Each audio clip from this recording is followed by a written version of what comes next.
All right. Good evening, everybody. Welcome to the Junior Golf Podcast.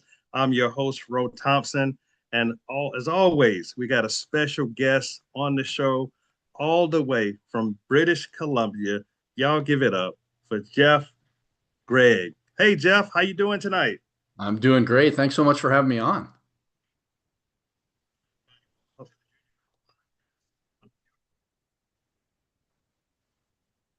Got my volume up a little bit too, Geoff. Give me a second here.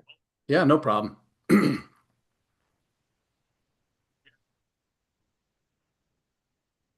thing. Hey, Geoff, good thing for editing, right?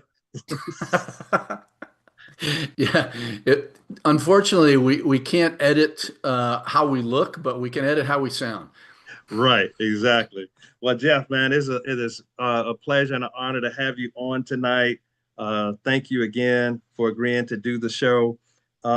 Before we get into all the wonderful things that you're doing in the game of golf, give us a little background on how you got into golf and the mental coaching. So give us your story. Well, the background is a little bit unusual relative to golf. I started out as a soccer player and a ski racer, and I was fortunate enough to be able to play pro soccer for a few years. And when I stopped playing pro soccer, I actually got introduced to the game of golf and completely fell in love with it. And was fortunate enough to also be able to play a few years on the mini tours playing golf. So it's been very helpful to have kind of two different perspectives on what I do for helping young athletes. But when I stopped playing on the mini tours, what I did was I started teaching golf. And as I taught better and better players, I noticed that there was a big difference between the skills they had at the range and what they were able to do on a course, and especially what they were able to do under pressure in tournaments out on the course.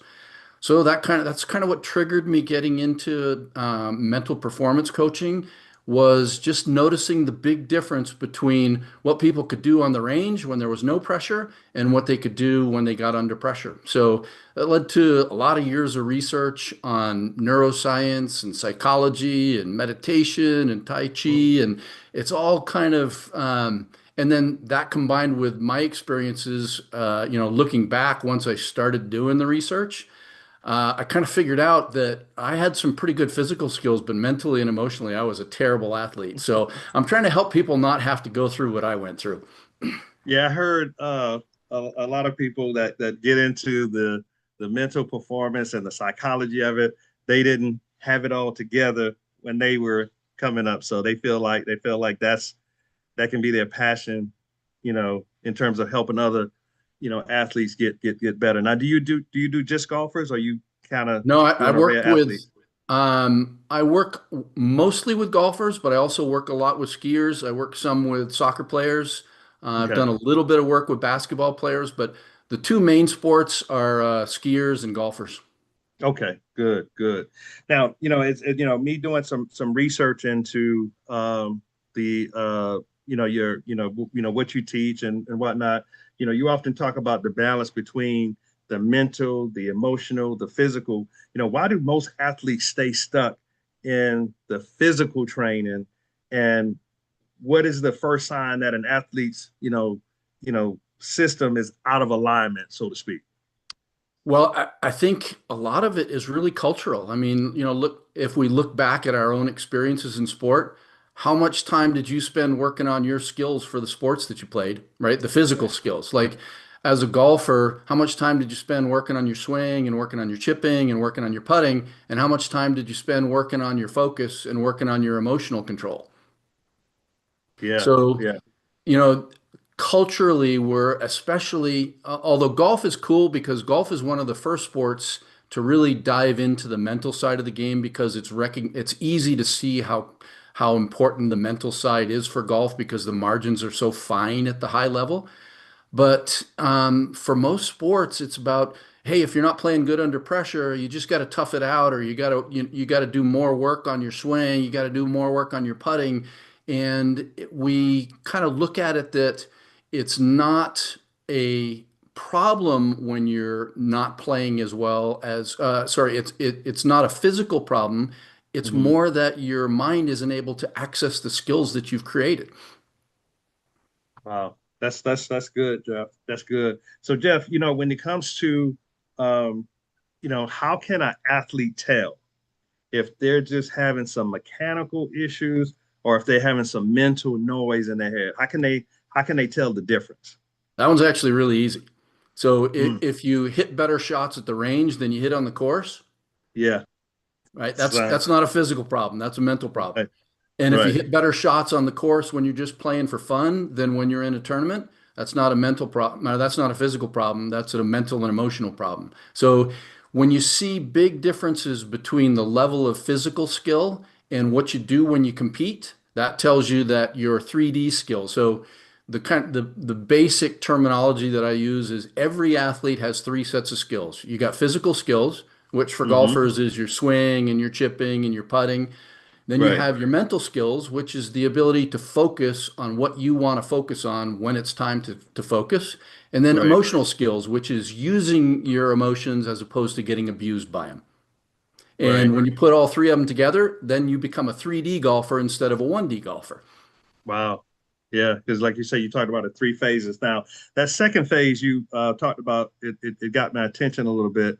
Um, is that a term, you know, where a lot of people talk about staying in the moment, like focusing on what it is that you need to focus on, kind of elaborate on that a little bit. Yeah, so when you're talking about the mental side, when you are able to put all of your focus on what you're doing. So yeah, people talk about presence, being in the moment, Yes, that's it. Present, being in the being present. Yeah, fully engaged. right. Yeah. So the when you're playing golf, there's really two states mentally. There's either focused or there's distracted. And you can be Okay. distracted by lots of things. You can be distracted by pressure, you can be distracted by emotions, you can be distracted by noises or expectations, you can be distracted by score. So when you're focused, what you're doing is you're totally paying attention to the shot that you're trying to hit and the swing that you're going to execute. And you're not thinking about the shot you hit just a couple minutes ago that was terrible or the score that you want to shoot in a half an hour. You're focused on what you're doing right in the moment. Yeah, and And and and so one of the differences between when we're at the range and on the course is on the yeah, range, when there's no consequences, it's really easy to focus on the shot you're hitting. But when you right. go out on the course, if your focus wanders and gets distracted, then you start going, oh my God, I really need this shot. I can't make another bogey, or I need to make a birdie to shoot the score that I want to shoot. So you're Right. no longer in the moment, you're in the future or you're in the past, which means you're distracted. Mm. Yeah, that's a hard one. So Jeff, what would you say is the best way or the best method for a person that just made a huge mistake Hmm. to get back on in the current moment? What's a strategy uh, a golfer can use on the course to get to like snap right back into to state? So if you think about before you hit a shot, you have a pre-shot routine to get your body Hmm. ready to hit the shot. Okay. Correct.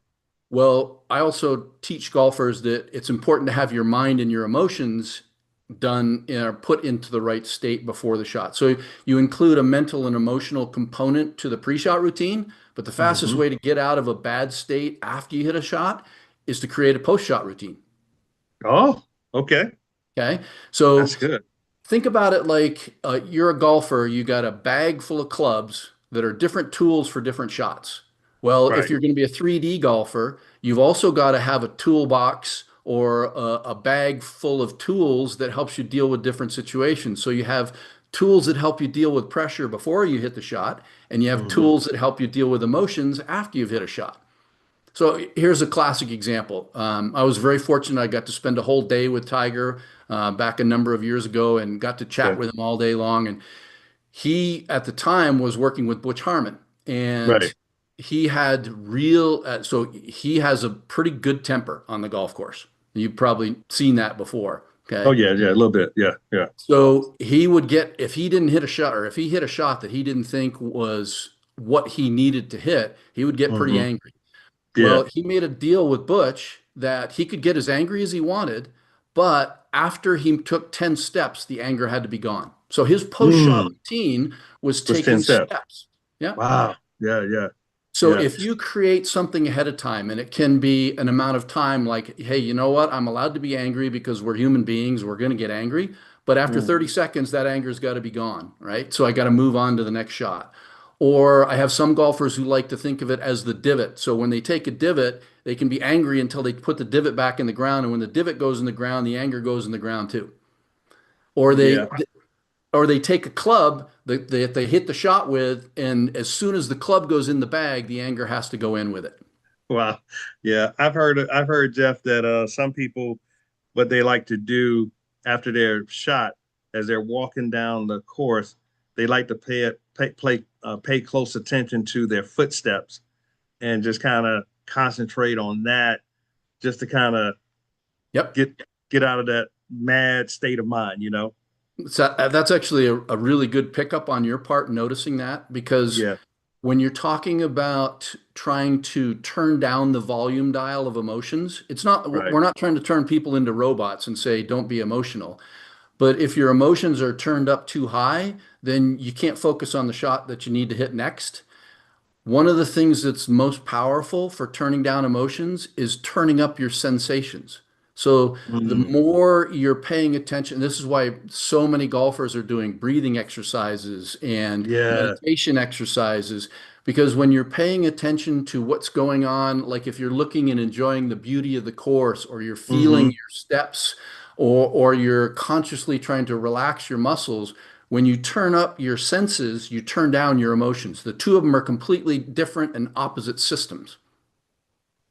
Gotcha. Yeah, that's good. That's a good nugget right there. And Yeah. the other way that's the science behind it is actually really interesting. Most people don't know that emotions only last 90 seconds. Mm, So when you get frustrated, when you get angry, that only lasts 90 seconds. The only way it goes on longer is if you refuel it. So one of the things that the post-shot routine does is it helps you stop from refueling it. mm. It doesn't try to keep you from experiencing it. It just keeps you from dragging it on so that it affects your round negatively. Yeah, that refueling it. I think a lot of juniors go through that, Jeff, because a lot of times when they refuel it, they have a bad score on one hole and then they have a bad score on the next hole, and it's like, Yeah. man, how do I get off this bogey train? Yeah. Pretty soon they're putting on the conductor's hat for the bogey train. Yeah. Now, Jeff, you have something called a 3D boost planner, and I think it takes like 15 minutes a day. Talk to us a little bit about the three cores to that mental fitness. So when we're talking about making any kind of changes, whether they're being able to strengthen your focus so that you can focus on what you want to instead of what you don't want to, or Right. turning down your emotions. And then there's also the physical aspects of pressure, your heart rate and your breathing rate and your tension level. You got to practice them. It's just like a swing, right? You can't just say, "Oh, okay, yeah, I want to be able to turn down my emotions." Well, you've got to do that every day for a few minutes for Hmm. a few weeks before you start noticing a difference. So I made up a little planner that gives people, whether they want to do mental work or emotional work or physical work, it gives Right. them a mapped out program so that they can Wow. follow it in 5 to 10 minutes a day. Maybe, if you want to do more, you can do as much as 30 minutes a day. But it gives you simple little exercises that you can do so you can start to get control over your focus dial and your emotion dial and your heart rate when you're under pressure. Gotcha. Yeah, that's good. I know some of our listeners, they're going to want to probably get in contact with you, and we'll get your contact information towards the end of the show, so they can get information on how to get that journal from you. But Absolutely. so you got the emotional volume. How do you turn down the emotional volume when you got such a high competitive drive? Yeah, and so that one, emotions are tough. If you think Yeah. about emotions, it's like being at the beach with really big waves. You can get knocked over really quick, right? Emotions have they actually come from thoughts. They start out as a thought, and then you put a little negative charge on it, and it becomes a feeling, and then if you let it go, it becomes a wave. So the key to emotions is trying to catch that wave before it gets too powerful. Mm, Does that make gotcha. sense? Yeah, that makes sense. Yep. Makes a lot of But sense. it also goes back to the sensation. So when you're turning up your emotions, what you're doing is you're focusing on something in the future or something in the past. You're mad about what happened or you're mad about what will not happen because of those emotions. Right. So if you can pay attention to the feel of the grass underneath your feet or the look of the beauty of the golf course, Hmm. then those physical sensations turn down the volume of the emotions.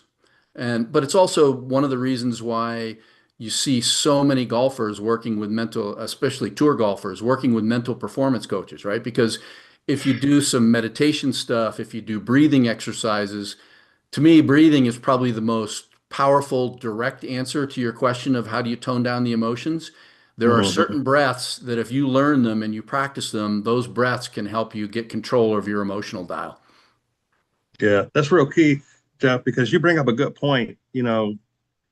A lot of players they understand that they need a mental performance coach, and I think at some point they think they get beyond that. And what you just said was key because PGA Tour players still have mental coaches to this day. Yeah, You know, actually, the last stat I saw was that over 80% of the tour players have some type of mental performance coach or psychological performance coach. parents, do you hear this? Junior golfers, do you hear this? 80% of the tour players still have mental performance coaches. Man, that's a big number, Jeff. I appreciate you sharing that with the listeners tonight.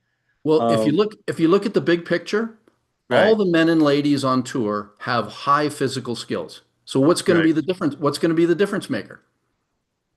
yeah, It's going to be the mental skills or the mental. emotional skills. That's right. Now, Jeff, as you stated, you work with a lot of high level players. What do you find is the biggest mistake that coaches make when trying to motivate a struggling golfer mentally? I think this is another one that's kind of cultural. You tend to hear a lot of talk about, well, you got to be mentally tough, you got to have grit, you got to Yeah, have resilience, right? yeah, And all of those are very valuable, but they are basically solving or they're solving the symptoms. They're not solving the problem. The problem is that you hit a bad shot and that's what causes you to get really angry. So why did you hit the bad shot? Well, it's because you were not focused on the present moment. You weren't where in the mental place that you needed to be to hit that shot. So when you learn how to strengthen your mental skills and your physical skills, or your emotional skills, what you're doing is you're minimizing the number of bad shots that you're going to hit as opposed to waiting till afterwards and trying to fix it when it's already gone wrong. So when you develop your focus and you develop your emotional management, then you're proactively getting yourself to a place where you're going to hit more good shots and you're not going to have the chance to get mad. So you don't have to be as mentally tough or as resilient or have as much grit. right. So I think, there's value on both sides, but yes, why wouldn't you solve the problem before you start playing as opposed to just trying to fix it after it's already happened? yeah. I think most golfers would love that if they could not have to worry about bad shots and bad scores, but that's not the way this game is built, you know. Well, So so the reality is there's ceiling shots, which are your best yeah, ones, and there's floor hmm, shots. Okay. right. Nobody's gonna always hit ceiling shots. But No, as your mental skills and your emotional skills get stronger, your floor shots are going to get closer to your ceiling shots, which means your gotcha. frustration level and your anger level is going to be a lot less because your bad shots are closer to your good shots, which makes it much easier to feel happy about what you did in the round of golf. Hmm. Yeah, that's where I think that's where all the golfers want to go to. So Jeff, let's switch gears for a second. Let's talk about you know you had a bad round. Mhm. Most of your high level golfers they're going to have a bad round or two, and and you got to figure out how to get over it. So what's the one thing a parent can do, Jeff, on the ride home to get a player back in in the right state, so to speak. Yeah, that's a tough one, isn't it? Because the Yeah, it parents is. don't want to say the wrong thing because that can just pour Yes, gasoline on the fire, right? it make it worse. It Yep, make the noise exactly. worse. Right. So there's a mindset tool that is one of my favorites, not just for the parents, but also for the athletes. And this is another cultural enrow. We tend to think of when we come up against a challenge, and for a golfer, let's say that the round of golf is the challenge. At the end of the round, rather than thinking that I either succeeded or I failed, if you Mhm. rewire the mindset a little bit and go, I either succeeded or I'm going to learn from it, and that's going to help me not have any problems the next time. So instead of a succeed or fail mindset, you have a succeed or learn mindset. So what that would mean for the parents is when they're going home, yeah, that wasn't a good round. I'm sorry it didn't go so well, but what did you learn from that round that's going to help you do better the next round? That's a great question. Parents, did y'all hear that? That's a great. Say So that. that Hey, Jeff, say that mindset, question one more time. Say that because question one more time. when you look at challenges and around, Hmm. let's say the round of golf is the challenge, we tend to think of it as there's only two outcomes. You're going to succeed or you're going to fail. But if you look at it Yeah, as I'm going to succeed or I'm going to learn from it, then you take a lot of the pressure off of that challenge too, because, well, I can't fail. If something goes wrong, I'm just going to learn from it and I'm going to be better next time. I think for the most part, Jeff, when parents have that ride home, we're like, "What happened on 16? Why did you do that? What happened on 12? How did you hit that out of bounds? Why did you go for the green and you was in the woods instead of saying Hmm. instead of saying And what you all said?" that does is take the 90 seconds of emotional fire and light Right. and light it up again. Yeah. Right. I know that's unbelievable. So when it comes to like your 3D training, Mhm. Jeff, simply, you know, just removing the barriers that prevent, you know, how do you how do you get in what they call the zone? Let's talk about the zone. We talked about, you know, the noise, and we talked about uh, some different things, but how do you get in the zone? So the coolest thing about the zone is Hmm. that it's actually hardwired into all of our brains. Everybody has the zone in there. Mm, So for each individual, what we have to figure out is what are the triggers that help us to get there. wow. Okay. And this is kind of, I could geek out for hours on this one. I'm a zone geek, right? You're really okay.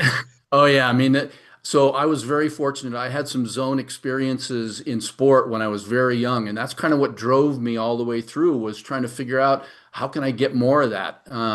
But basically, what happens when we get into the zone is Yeah. that the thinking part of our brain completely shuts down. Whoa. Yep. So the system that does all the logic and analyzing and reasoning out what shot do I hit, that completely shuts down. So it's called hypofrontality. It means the prefrontal cortex goes completely dark. Wow. So what that means is that the system in your brain that takes over is your senses and your subconscious mind, and that's where all of your skills and patterns are stored anyway. So that's why the performance is so high, is there's no interference from the thinking brain. Jeff, I'm sitting here. I saw my son get in a zone maybe twice. Okay? And the one zone that I do remember, he shot 31 on the backside. And I was like, he can't miss right now. Yeah. I mean, he was piping fairways. He was putting his approach shots within probably 10 feet of the cup. I think he had like 6, 7 birdies on that side. And I was just like, it was unbelievable. And so, you know, I think most players want to know how to get in that zone. Yeah. Is there a magic to getting in the zone, or is it No, like, it's very science driven. So wow, so they okay, started researching the zone back in the mid 70s. A guy named Mihai Csikszentmihalyi did a study okay, with 20,000 people trying to get into the zone in music and sports and all kinds of things. But in right, the last 15 or 20 years, it's become a multi-billion dollar industry mm, because when you're in the zone, like you can learn new skills up to 500% faster. And like computer coders can their productivity goes up 300 to 400% when they're in the zone. And one of the biggest driving forces behind zone research is the special forces, because when groups of special forces people can get in the zone, they stay alive. So it's become there's a lot of money in the research behind it. So what does Hmm. that mean for us and for junior golfers? Well, it doesn't mean you can get in the zone all the time, but we now know that there is a whole list of triggers, and Mm. those triggers tend, each of us tends to identify, there's 22 total triggers, and we don't need to Okay. go down through the list, but what Not I yet, found but over the man. years Yeah. is there's 5 triggers that most of us can recognize, and if you train those, then even if you don't get in the zone, you're going to get close, and that's what brings us up closer to the ceiling. Gotcha. Does that And make Jeff, sense? yeah, yeah, that makes sense, Jeff. So do you have one that you can share? Yeah, so full engagement Okay. in your senses.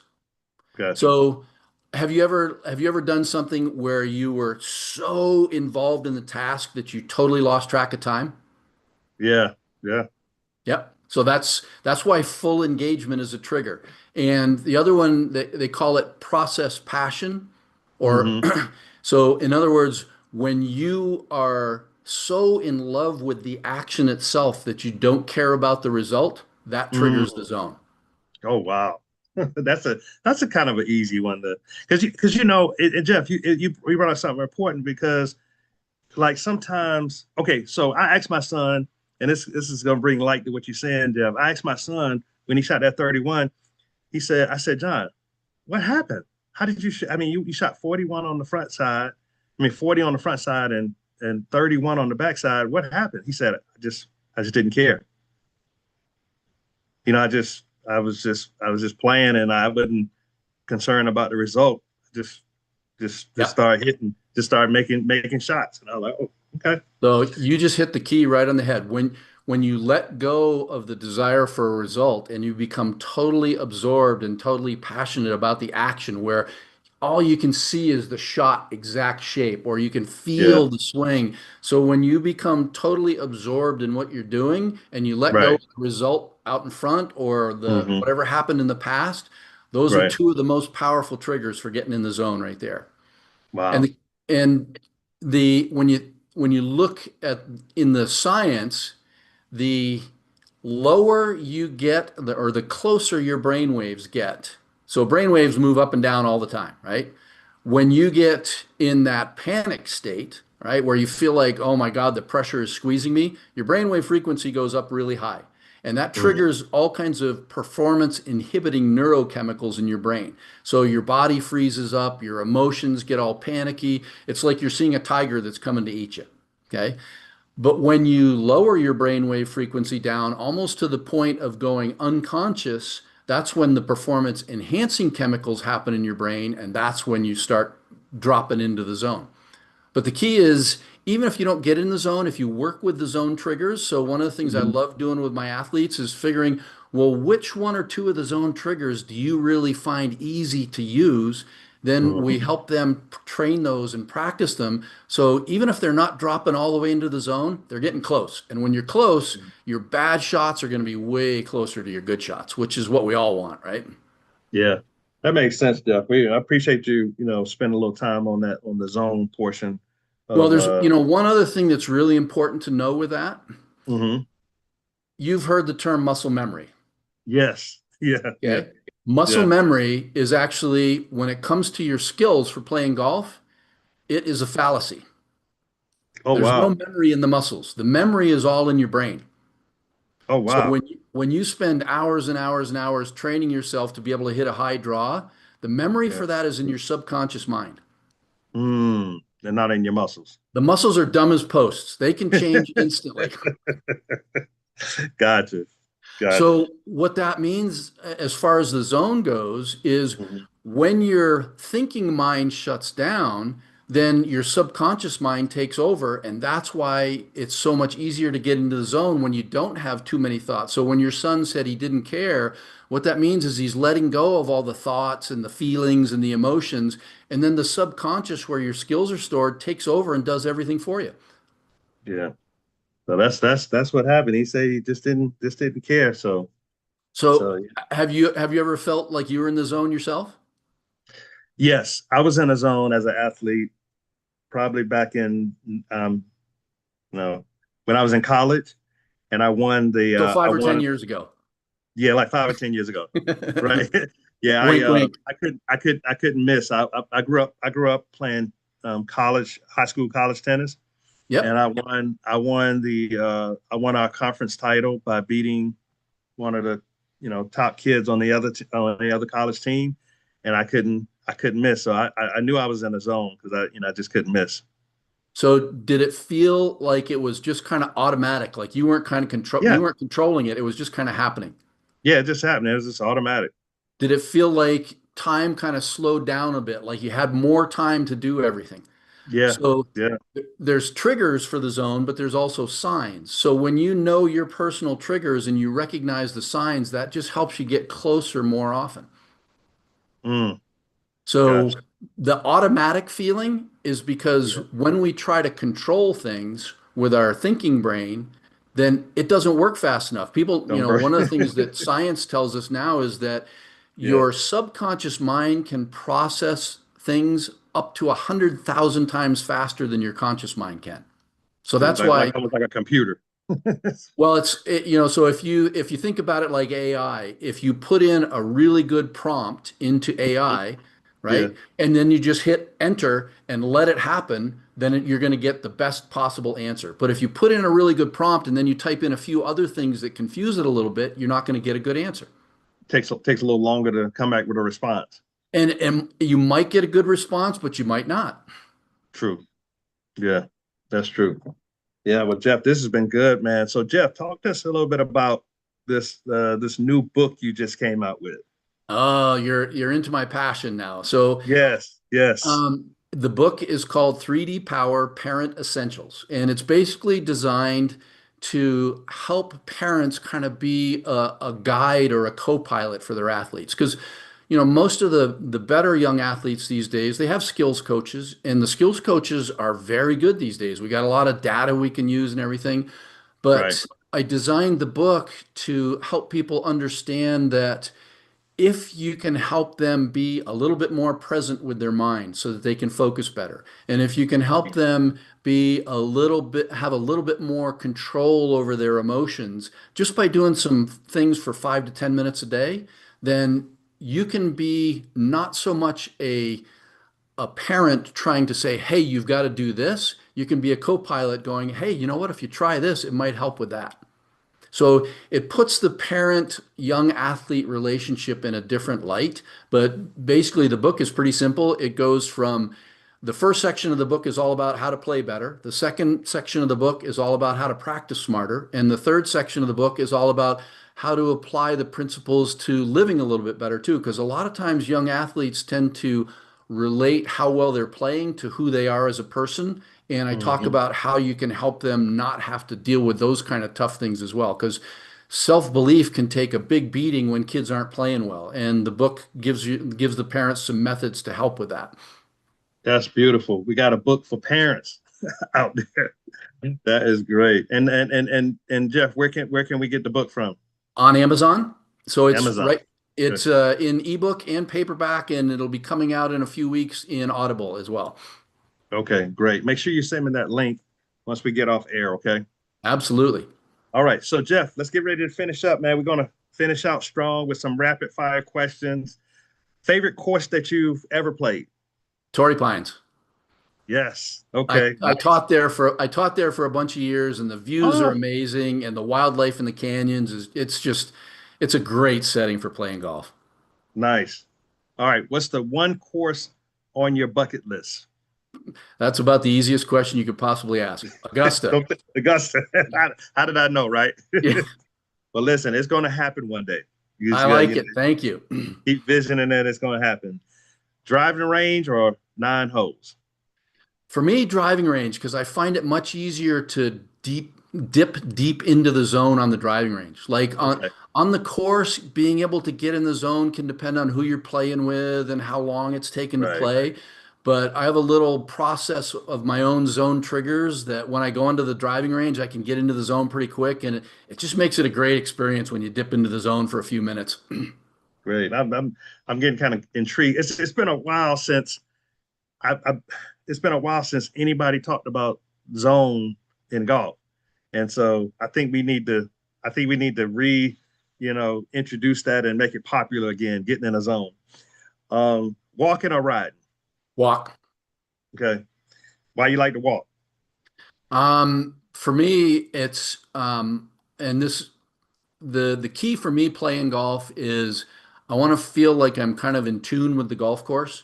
And when I Hmm. walk, I get a sense for the feel of the ground underneath me, but also it keeps me loose too. When I'm riding in a cart, I feel like my muscles aren't as fluid as when I walk the course and hit the shots. So it feels more like because I'm a rhythm kind of golfer. So Right. walking is the rhythm in between shots for me, I guess is the best way to put it. Good. Walking or riding? You just asked that one. Oh yeah, walking or you're walking, right? All right, morning tea time or twilight? Morning. Morning, okay. Like to get in there and get out, right? Yeah, I like to be able to play at the speed that I like to play at, and I love the smell of cut grass in the morning. Yeah, yeah. It's different type of smell. Best golf movie of all time. Caddyshack. The Caddyshack. Yeah. Yeah, Rodney Dangerfield and Chevy Chase. It just doesn't get any better than that. funny movie. Blade or mallet? Mallet. Your mallet? Okay. Yeah. All right. I like to feel like I let the putter do the work, and it's a lot easier to do that with a mallet. Okay. Yeah, blade is, that's all you, when you're Yeah, talking about blade. you got to guide it a little bit more. You got to control it a little bit more, and I like to just let it swing. Yeah. All right. What about your favorite on-course snack? Jerky. Okay. I like a little beef jerky too. Yeah, Yep. always good. All right. Dream foursome, dead or alive. Who's on the tee box with you? Well, since I started playing golf when I was 25. Okay. And the reason I started playing golf is because my dad gave me a book called Golf in the Kingdom. And I Mm, absolutely fell in love with that book. wow. And so my first two would be Chivas Irons, who was the protagonist in that book, Okay. kind of a mystical golf pro. Looked at the mysterious side of the game, and I just love that. So Chivas Irons and my dad, since my dad gave me the book, and That's then three. Okay. Fred Couples. Okay. Yeah. Whew. Fred got a super smooth swing. Well, and he's such a relaxed, laid back. Like Yeah. I got to follow him and chat with him at Torrey Pines when I worked there, and he's just such Okay. a relaxed guy, and he's got great stories. And yeah, every time I watch that swing, I play better. So Yeah. Yeah. You can't help but try to emulate it, right? So, Geoff, how can our listeners find you, man? Social media, website. How can our listeners follow you? best way is through my website, which is just gg3dpower.com. Okay. Yep. Good. I am on Facebook as well, but not particularly active there. So the website is, I respond to everything on the website really quickly. Right. And you're on Instagram too. I found you on Instagram too. Yep. Good. Good. Well, Geoff, man, thank you so much for blessing us this evening with all your wisdom about mental performance.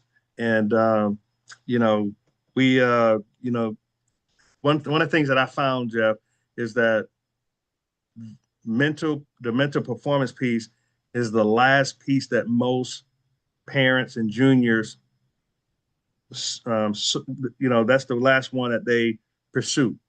A lot of times they think it's the swing, and a lot of times they think it's, you know, just some other things, but you got to spend money on the mental performance part. Does that make sense, Jeff? Yeah. And the Yeah. tough thing for the kids is Hmm. that the part of the brain that is responsible for decision making and rationality and suppressing emotions isn't fully developed until age 22. So it's even more important for kids to get mental training because their brain hasn't caught up to their bodies and their emotions yet. That's right. That's right. So again, thank you, Geoff. Appreciate you, and keep us posted on future books, future things that you come up with, and we appreciate you being on tonight. Okay. Thank you.